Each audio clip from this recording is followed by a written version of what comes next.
Okay, if you're joining me for some extra practice, go ahead and turn to page 498. This is only going to be anywhere from like 5 to 8 minutes. I'm going to keep it pretty short and sweet. So here we go. We're going to go ahead and simplify each expression, which means here I am multiplying 5 times 6x. When I multiply 5 times 6x, I get 30x. Okay? Again, on this one, on number 2, I'm going to be combining like terms. So I'm going to use 2 different colors just so that you can see it visually. I have an x here and an x variable here, and then I have 5y here. So together I have 2x plus 7x, which gives me 9x, plus my leftover 5y with nothing to combine with. Okay, moving on to number 3.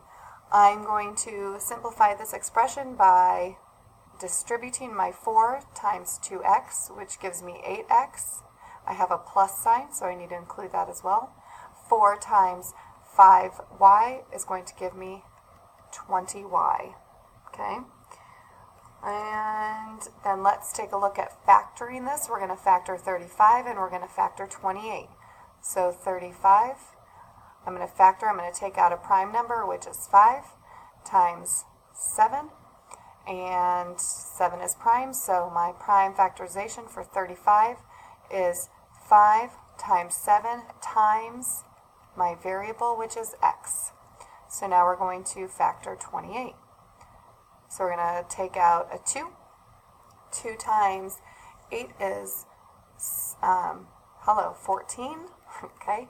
We're going to take out another prime number, which is 2, and 2 times 7 is 14. So 28 is going to have 2 times 2 times 7 times y.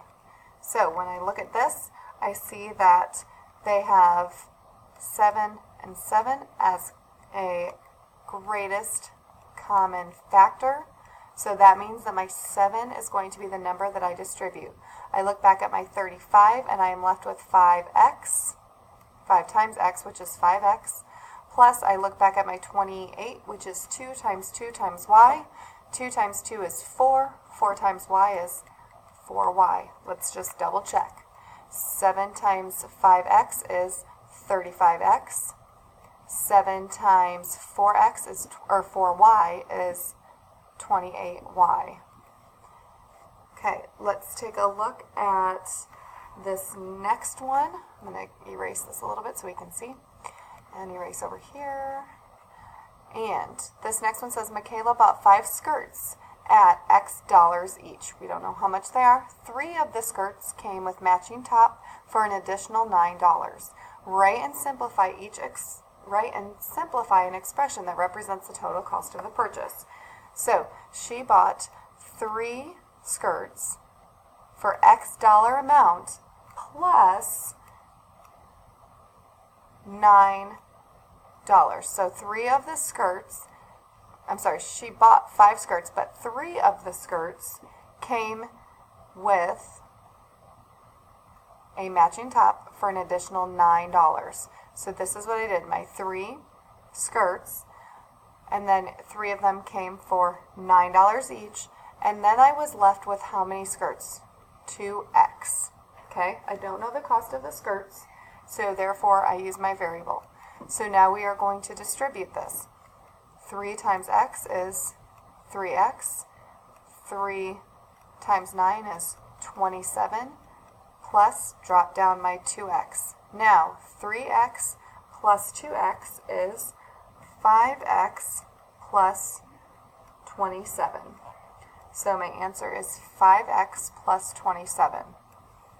All right, let's take a look at the next page. Let's simplify these terms.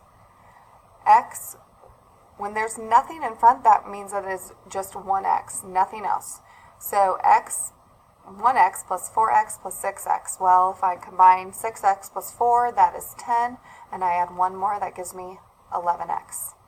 Looking over here, 3x plus 4x plus 5x is going to give me a total of 12x. I distribute my 9 times 5x is going to give me 45x. So remember, here all I'm doing, guys, is combining like terms. Okay?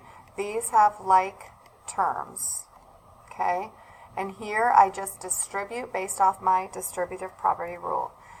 Taking a look over here, I notice I have 3x and I have 13x. Together that gives me 16x plus what is left over, 8y. Again, I'm combining like terms.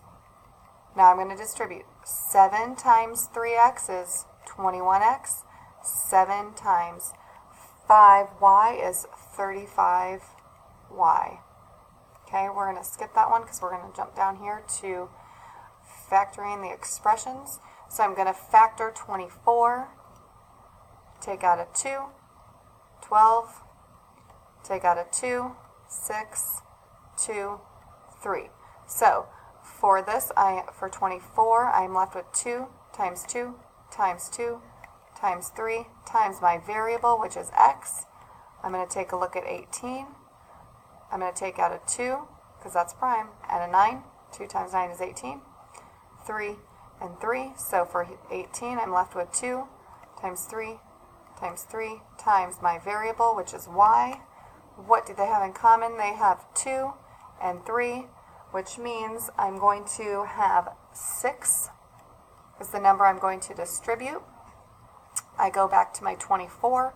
I have 2 times 2 times x. 2 times 2 is 4. 4 times x is 4x plus 3 times y, which is 3y. Okay? And let's take a look at, which number do I want to do? Let's take a look at number 9. It says 8 friends went to a hockey game. The price of the admission per ticket was X amount. So there's 8 friends total. Obviously we know that 4 of the friends paid an extra $6 per ticket. So 4 friends paid an extra $6 per ticket for a player's guidebook. So how many? So I've only used 4, so that means that there's 4x left over. Okay, because there's 8 that friends went to, there's 8 friends all together that went. So when we distribute, we get 4x plus 24 plus 4x, which is going to give me a total of 8x plus 24. All right, so if you need more help or more understanding of this, come and talk to me. If not, go back and re-watch these so you have an idea. And that's about it. So if you need anything else, let me know.